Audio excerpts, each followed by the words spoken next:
کہ اپنی دنیا سے آخرت بنا لو. یہ ہم کو دعوت دی ہے. اور دنیا سے آخرت بنانے کے لیے کہ دنیا سے آخرت بنانے کے لیے دین کا راستہ ہے اور دین ہے، اور کوئی راستہ نہیں ہے اور کوئی سامان نہیں. بندے کی آخرت جو بنے گی وہ اس کے دین سے بنے گی. آخرت کامیاب تو پھر وہ کامیاب، آخرت خراب تو اس کی ہر حالت خراب. اس لیے اپنی دنیا سے آخرت بنانی ہے. کہ اپنی دنیا سے آخرت بنانے کا کیا سامان ہے؟ کہ دنیا سے آخرت بنانے کا ایک بڑا سامان ایمان ہے. کہ ایمان کے بغیر آخرت نہیں بنے گی. وَمَن يَتَّبِعْ غَيْرَ الْإِسْلَامِ دِينًا فَلَن يُقْبَلَ مِنْهُ وَهُوَ فِي الْآخِرَةِ مِنَ الْخَاسِرِينَ. یہ جو دین اور ایمان کو چھوڑ کر کوئی اور راستہ اختیار کر کے آخرت میں آئے گا اسے کچھ نہیں دیا جائے گا، اس کی آخرت برباد ہے. تو آخرت بنانے کے لیے ایک راستہ وہ ایمان اور اسلام کا ہے کہ اندر اللہ تعالیٰ کا خوف، اندر اللہ تعالیٰ کا یقین، آخرت کی باتوں کا اندر یقین، اور اوپر اس کا عمل. ایمان اندر، اسلام اوپر. جیسے روح اندر ہے بدن اوپر ہے، ایسے ہی میرے بھائیوں یہ ایمان، یقین اور اخلاص یہ اندر ہوتا ہے، اور اوپر کا نقشہ ہے اسلام کا. صورت، شکل، عمل یہ اوپر ہے. یہ چیز ہوئی تو پھر آخرت بنے گی، نہیں تو آخرت نہیں بن سکتی. تو اللہ نے ہم کو آخرت بنانے کی دعوت دی ہے اور آخرت بنانے کے لیے دین دیا ہے. نحمده ونصلي على رسوله الكريم. اما بعد، محترم دوستوں، بزرگوں، بھائیوں، مولانا کریں گے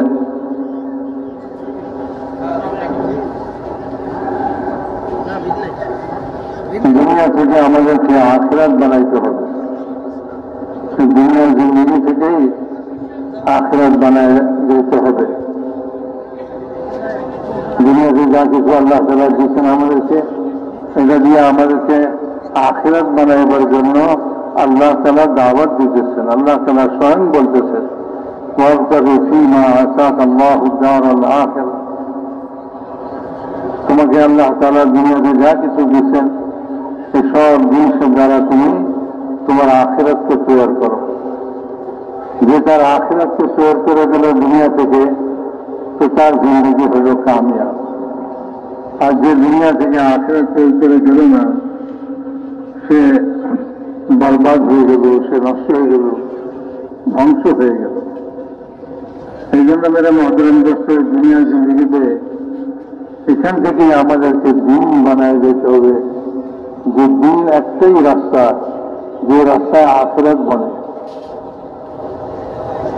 দিন জিন্দগি সব কাজ দিন মোতাবেক করা, এটার দ্বারাই আমার আখিরাত তৈরি হবে।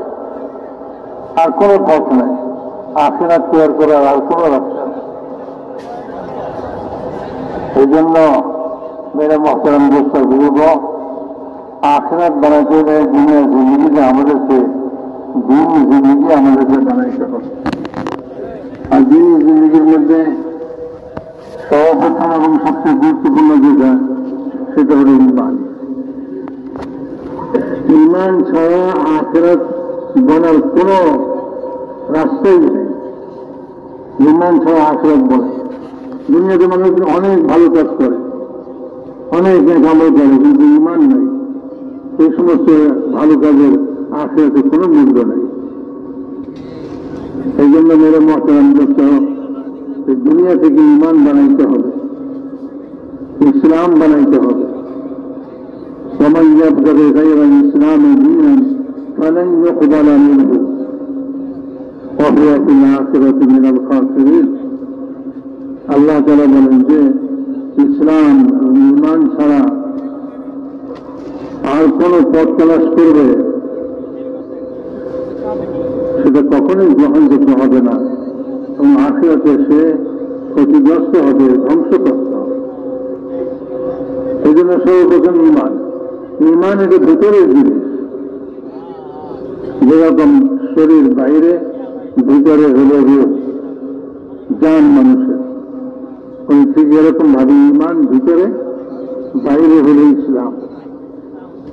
মাথা থেকে পা পর্যন্ত শরীরের মধ্যে ইসলামী আমাল হবে, আর ভিতরে আল্লাহর ভয় হবে, আখিরাতের ফিকির হবে, আখিরাতের ভয় হবে। এই সমস্ত জিনিসগুলা যেগুলি ঈমানের সঙ্গে সম্পর্ক রাখে, এগুলি ভিতরে হবে আর বাহিরে ইসলাম হবে। তো যখন ঈমানের সঙ্গে সে ইসলামী আমালগুলা করবে, সেগুলি তার আখিরাত বনবে, আখিরাত তৈরি হবে, আখিরাতে সে কামিয়াব হবে। আল্লাহ হলে সে আখিরাতে ধ্বংসপ্রাপ্ত হবে। যার আখিরাত নষ্ট হলো তার দুনিয়াও নষ্ট হয়ে।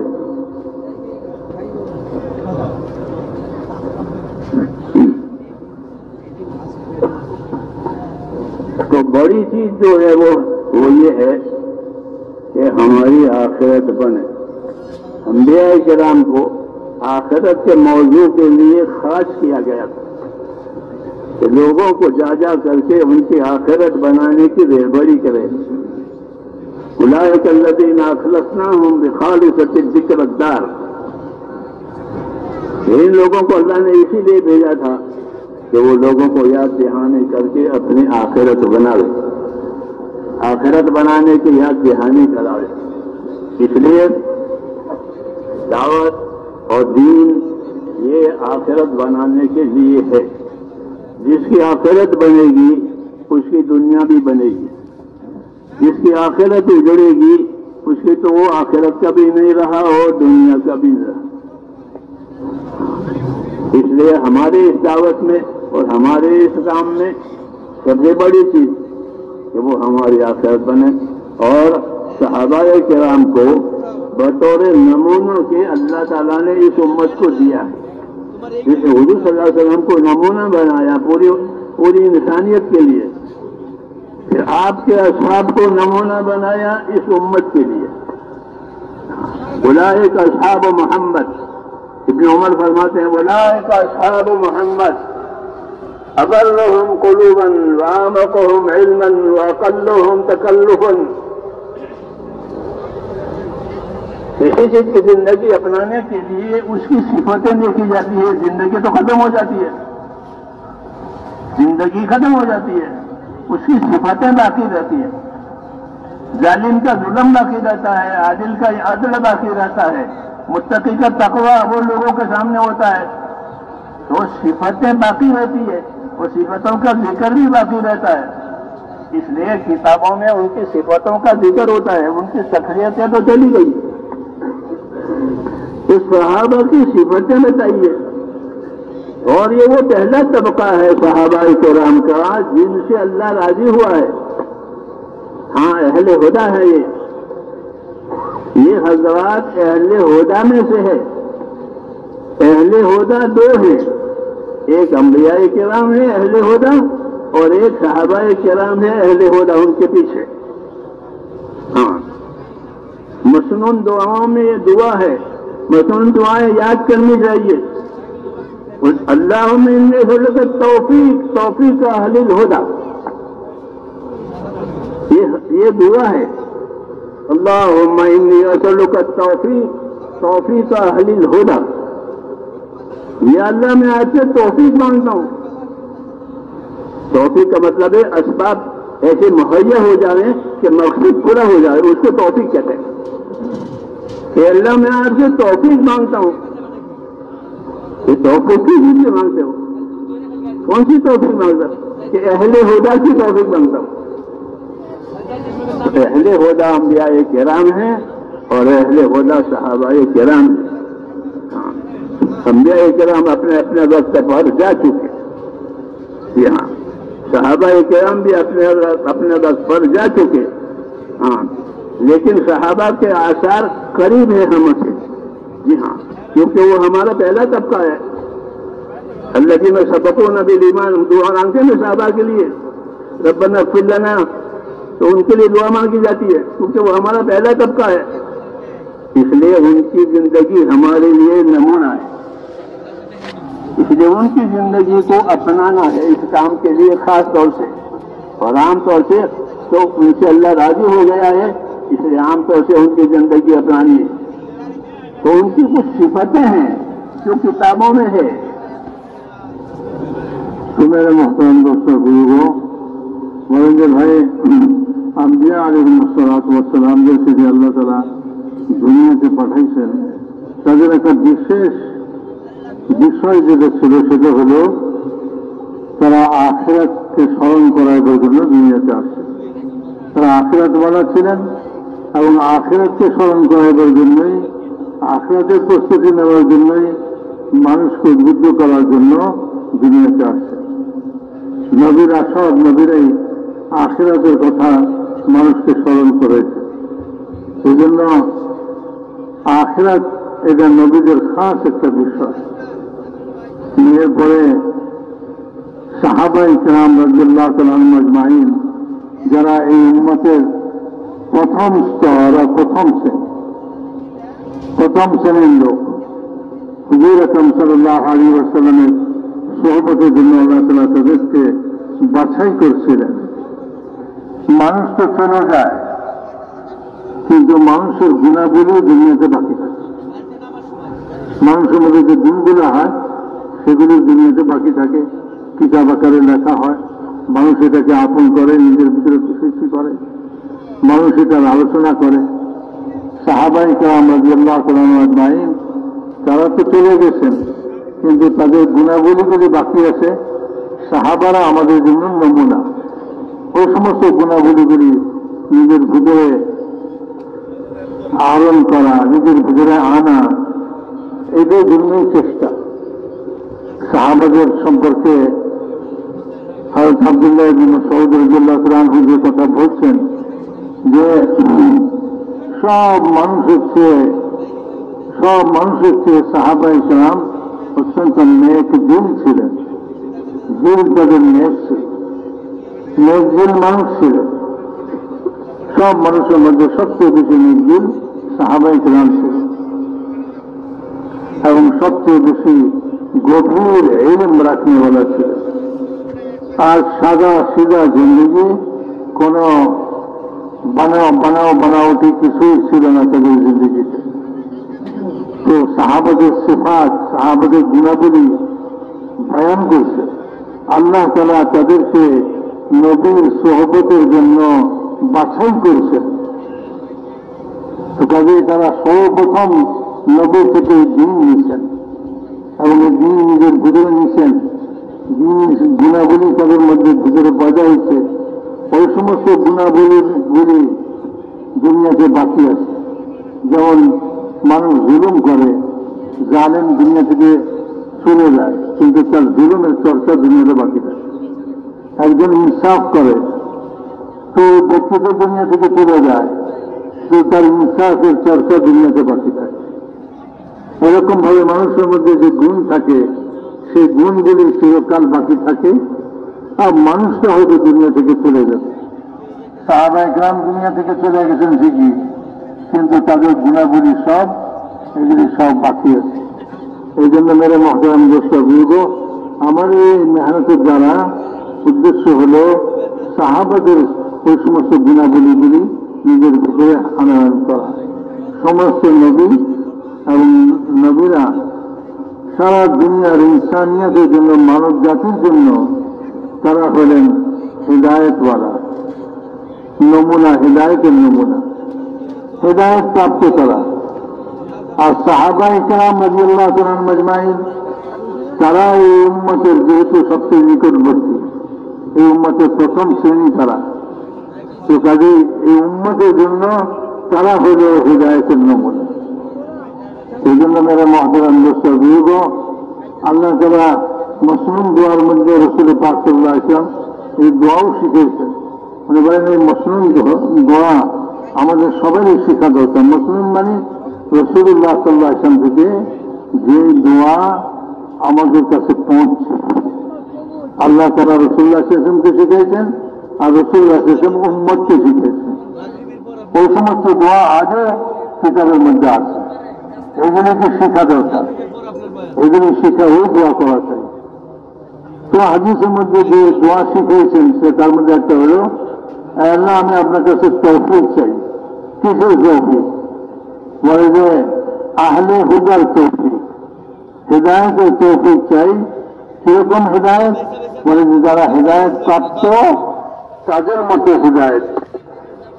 তো তা হেদায়েত প্রাপ্তকে নবীরা হেদায়েত প্রাপ্ত, আর নবীদের যারা সাহাবা ছিলেন, আমাদের নবীর সাহাবারা, বলে তারা সবাই হেদায়েত প্রাপ্ত ছিলেন।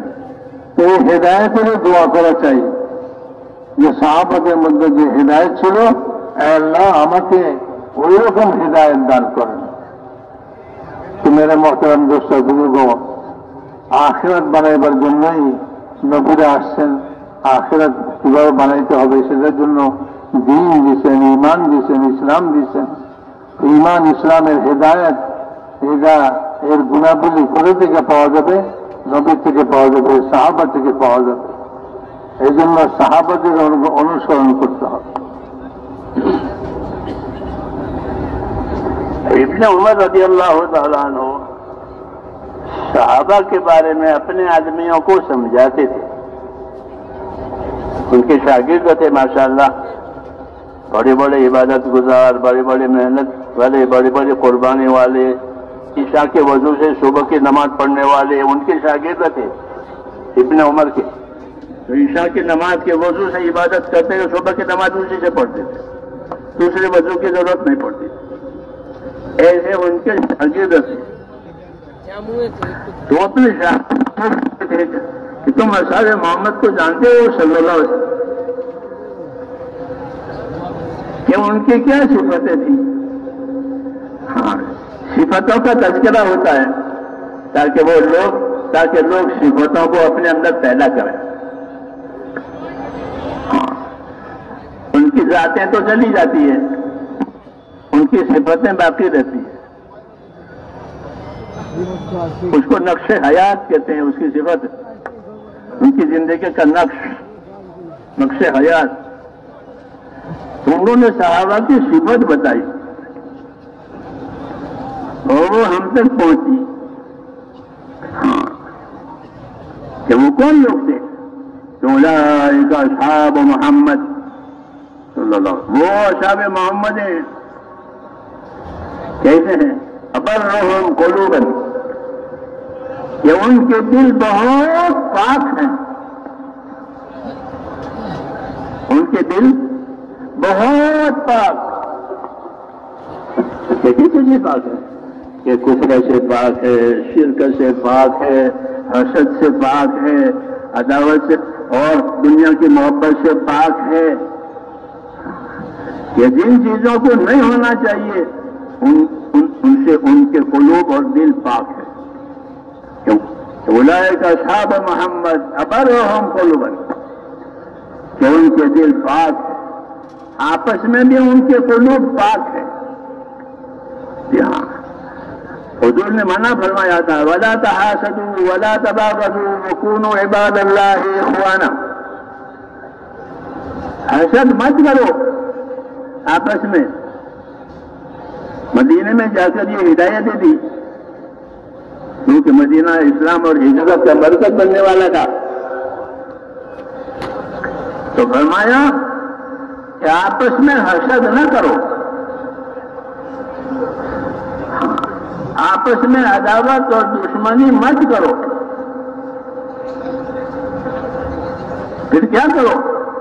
کہ کونوا عباد اللہ اخوانا، اللہ کے تو بندے بنو،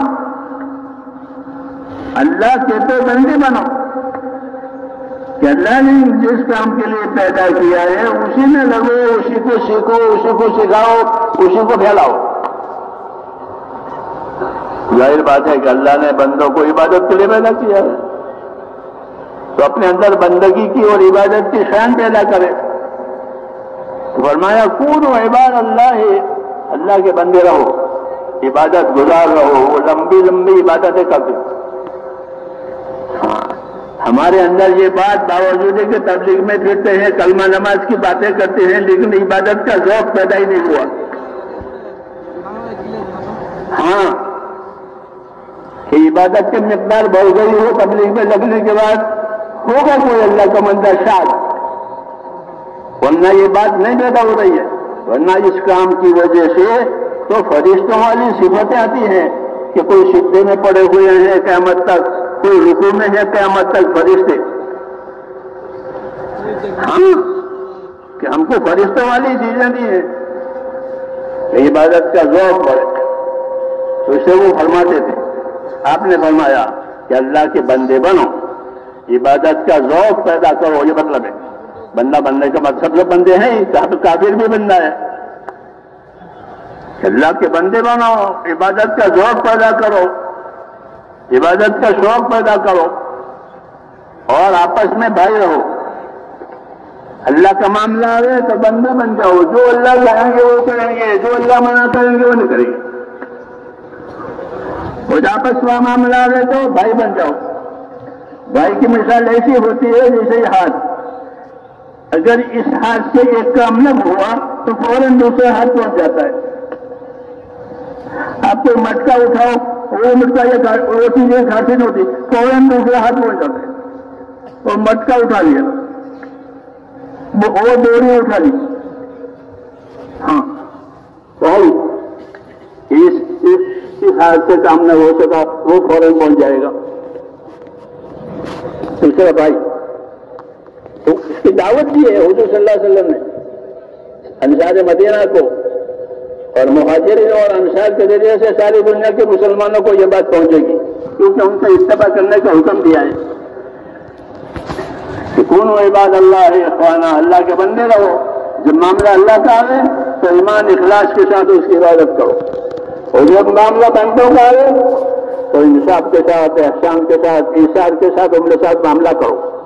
بھائی بننے کا مطلب یہ ہے کہ انصاف کے ساتھ رہو، احسان کے ساتھ رہو، ایثار کے ساتھ رہو۔ یہ مطلب ہوتا ہے بھائی بننے کا۔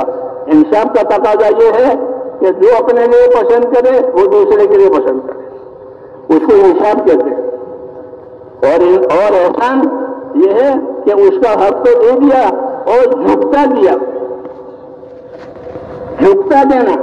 جیسے تاجر آپ کو تول کے دیتا 1 کلو شکر، ہاں یہ آپ کا حق ہے کیونکہ آپ نے پیسے دیے، ایک پلے میں ہو، اور جھکتا دو، جھکا دے، یہ جھکنا کہ وہ احسان ہے۔ کیوں کہ اللہ کو یہ پسند ہے۔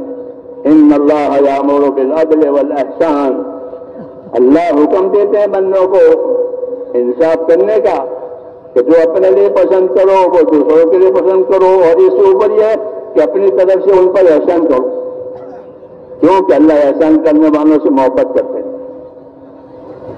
تو یہ صحابہ کی صفت ہے۔ میرے محترم دوستو، بڑے بھائی اور عبداللہ بن عمر رضی اللہ عنہ انہیں صحابہ کے پریچے کراتے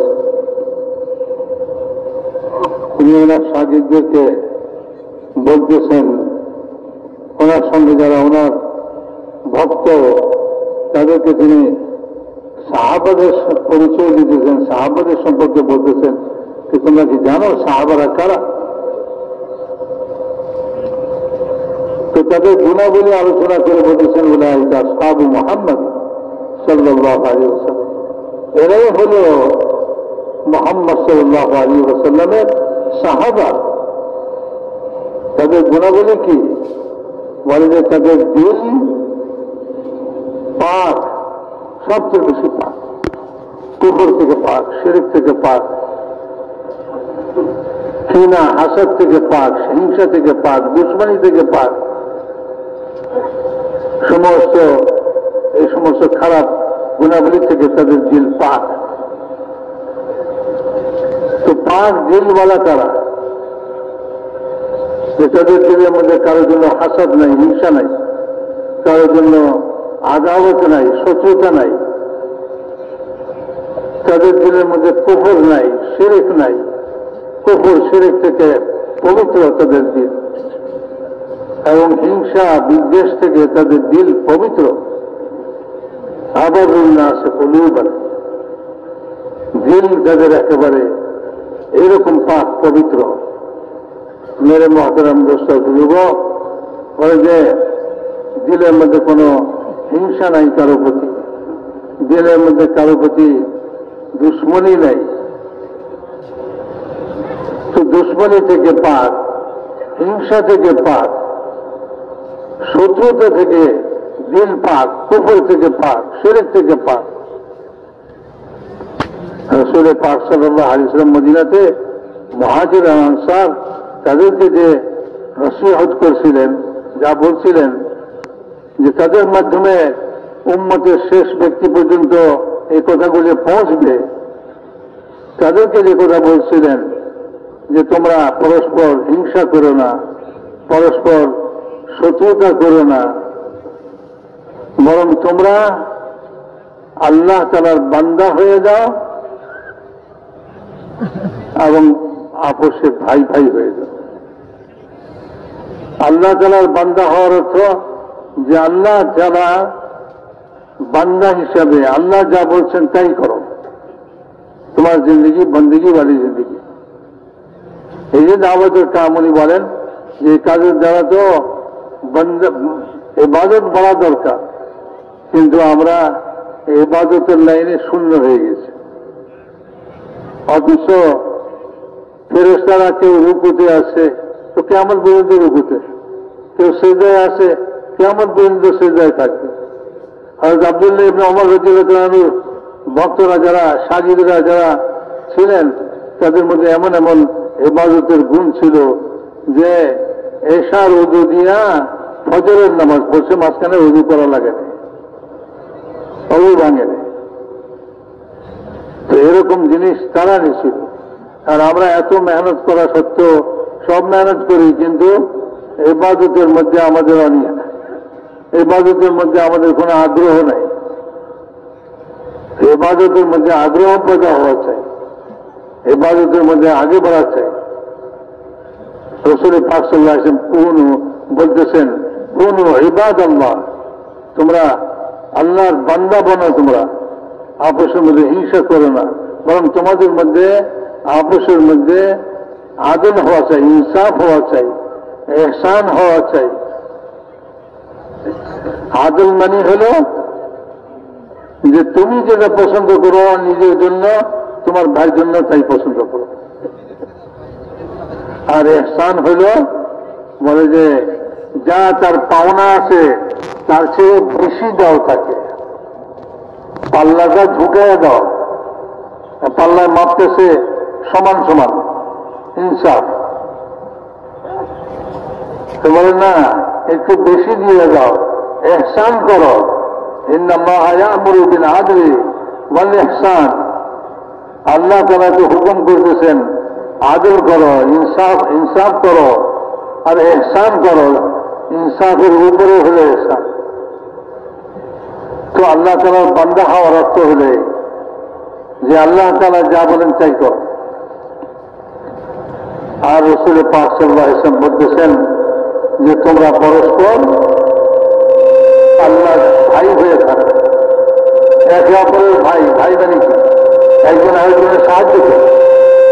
যেমন এই হাত, এক হাতে কোনো একটা কলসি উঠে যেতেছে, একটা বস্তা উঠে যেতেছে, এক হাতে বস্তা উঠে না, এক হাত বস্তা উঠেতে পারতেছে না, সঙ্গে সঙ্গে দ্বিতীয় হাতটাও যোগ দিয়ে দেয় তার সঙ্গে, বলে আমিও আছি, দুই হাতে মিলে উঠায়। বলে ঠিক এরকম ভাবে যে ভাই ভাই ভাই হওয়ার অর্থ হলো এই যে একজন আরেকজনের সাহায্যকারী, একজন আরেকজনের তাদের নিজের জন্য যেটা পছন্দ করে অপরের জন্য সেটাই পছন্দ করবে, তার উপরে ইহসান করবে এবং তার সাহায্য সহানুভূতি করবে, ইনসার করবে, নিজের প্রয়োজনকে পিছনে রেখে তার প্রয়োজনকে পুরা করবে। তো মেরে মহতারাম দোস্ত বুজুর্গ, রাসূলুল্লাহ সাল্লাল্লাহু আলাইহি ওয়াসাল্লাম বলতেছেন কুনু ইবাদাল্লাহি ইখওয়ানা, যে তোমরা আল্লাহর বান্দা হয়ে যাও, আল্লাহকে খুশি করার জন্য যা করা দরকার, আল্লাহ তাআলার ইবাদত করা দরকার, তো আল্লাহ তাআলার ইবাদতের মধ্যে সময় লাগাও, তোমাদের ইবাদত বাড়ুক। এই মেহনতের দ্বারা উদ্দেশ্য এটাও যে ভাই আল্লাহর ইবাদত কায়েম হয়ে যায়। কিন্তু এই ইবাদতের মধ্যে আমরা দুর্বল হয়ে পড়ছি। আমাদের তো ইবাদত, এই কাজের বাহানায় আমরা ইবাদতকে ছেড়ে দিই, যে এখন গাছ করতে হবে, এখন মশওয়ারা করতে হবে, ইবাদত ছাড়ো। সেই জন্য ভাই বলেন যে ইবাদতকে কায়েম করা, ইবাদতের অভ্যাস পয়দা করা, কোন ইবাদাল্লাহ আর ইখওয়ানা, পরস্পর একে অপরের ভাই হয়ে থাকো, মানে একে অপরের সাহায্য করো, একে অপরের সঙ্গে হিংসা করবে না, একে অপরকে দুশ্মন বানাইবে না। কারোর সঙ্গে আমার দুশ্মনী নাই, কারোর সঙ্গে আমার হিংসা নাই, ভাই ভাই। তো সাহাবা রাদিয়াল্লাহু তাআলা মাজমাইন, ওনাদের সিফাত আর ওনাদের গুণাবলী এরকমই ছিল যে তাদের দিলগুলা পাক ছিল, পাক, এবং তাদের দিলের ভিতরে কুফর থেকে পাক, শিরক থেকে পাক, একে অপরের হিংসা বিদ্বেষ থেকে পাক, দুশ্মনী থেকে পাক। তো সাহাবা আমাদের নমুনা, সাহাবাদের অনুকরণ করতে হবে। সিফাত আর গুণাবলী এগুলি দুনিয়াতে বাকি থাকে, এদেরই চর্চা হয়, এটাই পরবর্তী লোকেরা এই সমস্ত গুণাবলী নিজের ভিতরে অর্জন করে, মানুষ তো দুনিয়া থেকে গুজরে যায়।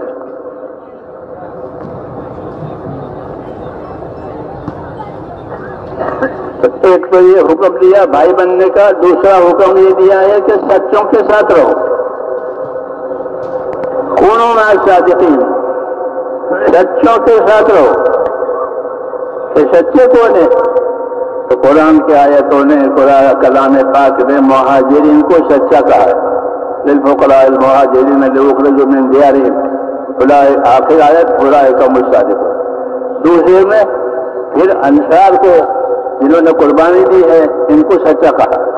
इन्नमल मुमिनून अल्लज़ीना आमनू बिल्लाहि व रसूलिही सुम्मा लम यर्ताबू वाली आयत में तो मुहाजिरीन को और अंसार को सच्चा कहा है।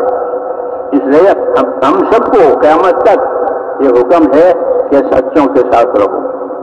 कि मुहाजिरीन और अंसार के जो तौर तरीके हैं, उनके अमल करने के जो तरीके हैं, उसको अपनाओ, अपने आप को उसका पाबंद करना, ये है दावत हमारी। अल्लाह ताला मुझे भी और आपको भी उसकी तौफीक अता फरमाए। भाई मेरे मोहतरम दोस्तों बुजुर्गों, বলেন যে ভাই আল্লাহ তাআলা আমাদেরকে বলতেছেন কুনু মা'আস সাদিকিন, সত্যবাদীদের সঙ্গে তোমরা থাকো। সাহাবাদের অনুকরণ করতে হবে। সত্যবাদী কারা? এদের সম্পর্কে কোরআনে মুহাজিরিনদের সম্পর্কে বলছেন, এরা হলো সত্যবাদী, যারা জান মাল কোরবানি করছে, আল্লাহর রাস্তায় তারা জান মাল ছাড়ছে। আবার এমনি ভাবে আনসারদের সম্পর্কেও বলছেন, এরা সব সাহাবায়ে কেরাম, মুহাজির এবং আনসার, এরা উভয়ই সত্যবাদী। তো সত্যবাদীদের সঙ্গে থাকো, অর্থাৎ তাদের অনুসরণ করো, তাদের অনুকরণ করো। এই জন্য ভাই সাহাবাদের অনুসরণ করতে হবে, অনুকরণ করতে হবে। আল্লাহ তাআলা আমাদের সকলকে তৌফিক নসিব করুন।